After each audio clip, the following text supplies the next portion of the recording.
When have you been so afraid you just cannot move forward? So our story starts in Numbers 13 and 14, and God had led his chosen people, the Hebrews, from slavery out of Egypt and right to the edge of the land he had promised them.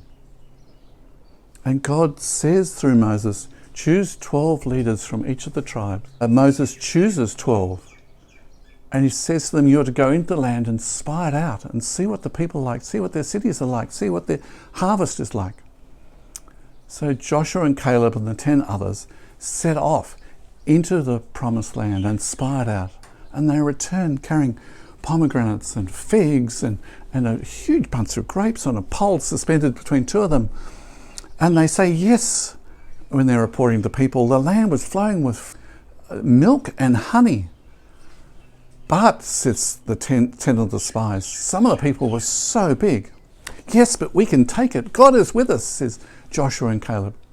No, some of the people were so big, they were giants. We were like grasshoppers beside them. God will help us to take the land. No, it's best for us to go back to Egypt, and all the people are listening. They will take our wives as their wives and our children as slaves. We'll choose another leader. We're done with Moses.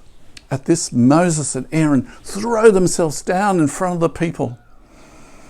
And Caleb and Joshua rip their clothes in pain. Don't rebel against God in your fear, they say. But the people, they're overwhelmed and they go to pick up stones to kill Joshua and Caleb.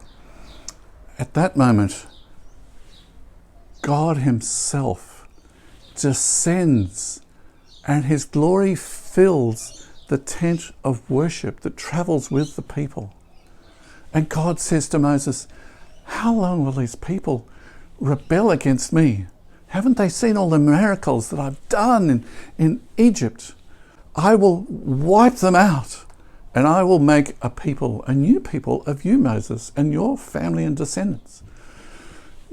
God, Moses says to God, all the signs that you've done in Egypt, how you traveled before the people in a cloud in daytime and a flame by night, they're known to the Egyptians and their rulers, and now to these people that we're going to invade. For the glory of your name, don't do this. Forgive these people and take them back. Okay, but they're not to enter the land, God says. I will take them for 40 years in the desert, and those who've rebelled will die of old age in the desert. When the people hear this, they're terrified and brokenhearted and break down and cry.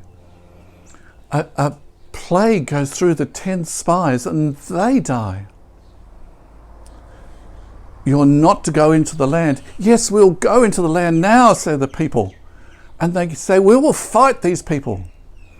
And they go into the land, but they're killed and slaughtered by the people in the land because God is not with them. They come back, those who survive, ashamed. And God leads them into the desert, where for 40 years they live. And those who rebelled all die, those who are over 20, except for Joshua and Caleb. And God provides for all the people's needs, their clothes, what they're going to eat and what they drink. They want for nothing. How has God met you in times when you've been so afraid? How's he shaping you through the wilderness?